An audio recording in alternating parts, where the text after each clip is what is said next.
டெல்லிக்கான சிறப்பு பிரதிநிதியா கர்நாடக மாநிலத்தைச் சேர்ந்தவர் திரைப்பட தயாரிப்பாளர் நியமிக்கப்பட்டது வந்து மிகப்பெரிய ஒரு சர்ச்சையை ஏற்படுத்தி. இல்லை பொதுவாக வந்துங்க தமிழ்நாட்டில் இருக்கிற நம்முடைய திருநாவுக்கரசு அவர்கள் மத்திய பிரதேசத்தில் ராஜ்யசபா உறுப்பினர் ஆக்கினார். அப்போ யாரும் சொல்ல, மத்திய பிரதேசத்தில் நம்முடைய தமிழ்நாட்டை சார்ந்தவர் ஒரு பிரதிநிதியாக போட்டிருக்கிறான்னு மத்திய பிரதேசத்தில் யாரும் கேட்டாங்களா? இங்கே தான் இந்த கேள்விகள் வருகிறது. இந்தியாவிற்குள் எங்கு வேண்டுமானாலும் நாம் மதம், மொழி, ஜாதிகளுக்கு அப்பாற்பட்டு மாநிலத்துக்கு மாநிலம் ஒற்றுமையாக இருக்க வேண்டும் என்பதுதான் நம்முடைய நோக்கம். ஆகவே இதிலே கருத்துக்கள் சொல்வது அவருடைய சூழ்நிலைக்கு ஏற்ப கருத்துக்கள் சொல்லப்பட்டு வருகிறது. இதைத்தான் நான் வலியுறுத்த விரும்புகிறேன்.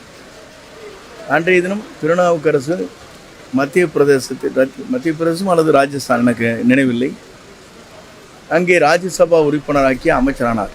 அப்போ அந்த மாநிலத்துக்கு ஒன்றும் சொல்ல, இந்தியாவுக்கு கொடுக்குற ஒரு மாநிலம் என்று ஏற்றுக்கொண்டார். ஆகவே ஒவ்வொரு முறையிலும் நாம் எடுத்துக்கொள்கிற நிலையை பொறுத்தான், மனநிலையை பொறுத்தான் இருக்கிறது. திரைப்பட தயாரிப்பாளர் இல்லை, திரைப்பட தயாரிப்பாளர் இல்லை, அவரும் இந்த நாட்டினுடைய குடிமகன் தானே. இல்லை பொதுவாக வந்து இல்லை முதலமைச்சர் என்ன நினைக்கிறாரோ அந்த கருத்துக்களைத்தான் வெளியிட முடியுமே தவிர தனிப்பட்ட முறையில் நம்ம டெல்லி பிரதிநிதிகள் தங்கள் கருத்துக்களை சொல்ல இயலாது. இல்லை ஒரே வரையில் சொல்லிட்டேன், ஒரே வரையில் சொல்லிட்டு பாருங்க. முதல்வர் என்ன நினைக்கிறாரோ, என்ன கருத்துக்கள் வெளிப்படுத்த வேண்டும் விரும்புகிறாரோ அதை தவிர டெல்லி பிரதிநிதிகள் மற்ற கருத்துக்கள் சொல்வதற்கு இதுவரையிலும் வாய்ப்பில்லை. அதுதான் நடைமுறையாக இருந்து இல்லை தகுதி இல்லை அப்படி இல்லைங்க அப்படி அல்ல. ஒருவரை தேர்ந்தெடுத்த உடனேயே தகுதி இவருக்கு இருக்கிறதா இல்லை இதிலே இல்லையா என்ற கேள்விக்கெல்லாம் நம்ம பதில் சொல்ல இயலாது. தகுதி வாய்ந்தவர் எல்லா இடத்திலும் இருப்பார். இப்போ அரசியல் இருக்கிறவருக்கு மட்டும்தான் தகுதியும் கிடையாது. இதை விட ஆற்றல் மிக்கவர்கள் நல்லா சோசியல் சர்வீஸ் பண்ணுற எத்தனை பேர் இருக்காங்க.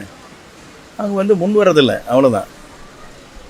வேறு யாரும் முன் வராதனால தான் இவரை நியமிச்சாங்க. இல்லை முன் அப்படி இந்த கேள்வி சொன்னால் இந்த கேள்விக்கு சிக்கல் பண்ணக்கூடாது. சிக்கல் இல்லை, நீ கேள்வி சிக்கலாக இல்லை எத்தனையோ பேர் நம்ம வந்து நீங்கள் சொன்னீங்களே தகுதி உள்ளவர் தான் இருக்கணும்னு கேட்டிங்களா, அந்தவுக்காக பதில் சொல்கிறத தவிர அதுக்கு எதுக்கு ஒப்பிடக்கூடாது. நான் என்ன ஒரு கருத்து சொன்னேன், இந்த கருத்துலேருந்து அவனை பிடிச்சி இப்படி ஜவ்வாட்டு இழுக்கக்கூடாது. எப்படின்னா நீங்கள் வந்து எப்படின்னா நான் வந்து புளி தலை போடுறேன்னா நீங்கள் வாழை பிடிங்கிறீங்க, இது மாதிரி வேண்டியதில்லை.